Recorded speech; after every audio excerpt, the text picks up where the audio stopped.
While hundreds of thousands in Egypt celebrate and continue their call for change, Wisconsin residents have brought entire state systems to a standstill during the fight against Governor Walker's proposals. We're already hearing parallels from workers flooding Wisconsin streets. I think we've lost the sense of democracy. I feel like what people in Egypt are fighting for right now, that's exactly what I feel like I'm fighting for right now. Joining us now, Georgia Congressman, civil rights leader, and Medal of Freedom recipient John Lewis, and Alan Lichtman, a political analyst and professor at American University. Gentlemen, it's good to see you. And obviously, the root causes, the political circumstances, the economic circumstances, extremely different here than they are in the Middle East. But I'm wondering, Congressman, as someone who is in the middle of so many critical and iconic protests in American civil rights history, do you see any parallels between what's going on in the Middle East and what is happening now in Wisconsin and is threatening to spread to other states? I do see some similarity. I think there is a struggle on the part of the people of the world. There is an old saying, an old song that we used to sing during the height of the civil rights movement. The people united can never be defeated. And the young people and people not so young was singing that song in Cairo. There is a unbelievable parallel and a real connection that I can readily identify with the people in the streets of Cairo and the people in Madison, Wisconsin. There come a time when people cannot take it anymore, so they stand up, they push, they pull, they agitate in the nonviolent tradition. And it is very inspiring, and it is inspiring people all around the world. You know, I also see, I think, some parallels in that what we've seen in Wisconsin, what we saw in so many of these Middle Eastern countries, the protesters at least have remained nonviolent. This is, from an historical perspective, always hard to judge when you're in the middle of it, Alan Lichtman, but could this be a pivotal point here in the United States, as it surely is in the Middle East? I think it is, and I think there's a striking parallel here all over the world.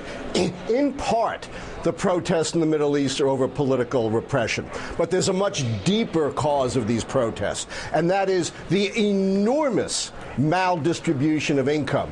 Where in Egypt, you're guessing whether Mubarak's wealth is in the only the single-digit billions or in the tens of billions, and 50% of the people are in poverty, living on beans and tomatoes. I don't mean to say that's the case in the United States, but over the last 30 years, there has been an enormous growing gap between the very rich and the middle class, the lower middle class, and the poor. That's exactly what's going on in Wisconsin, as your analyst pointed out. It's not hard choices.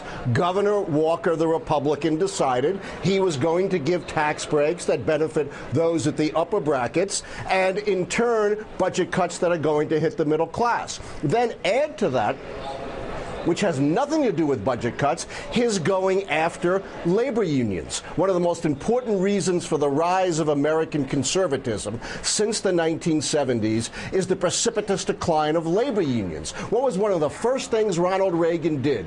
Decertify PATCO, the air controllers union. A huge shot across the bow to labor. That's exactly what's going on now. This is part of a campaign against American labor as well, and the teachers unions are at the center of it. And the teachers unions have been sort of framing this as an attack, Congressman, on the working man and woman. Do you interpret these as a symbol, in essence, of class warfare?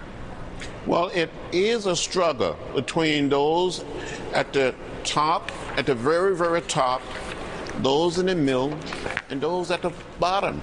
In spite of all of our progress, in spite of all of the things that we've been able to accomplish in our own country, there's still too many people that have been left out and left behind. And in Wisconsin, as well as on the streets of Cairo, people are using the philosophy and the discipline of nonviolence to press their case, to in a sense, to turn things upside down to set it right side up. Are you surprised, Alan Lichtman, that this is happening? It does seem to be coming at a time when our economy is getting better. And I guess as a second part of that question, would it surprise you to see this spreading to state capitals in many parts of this country?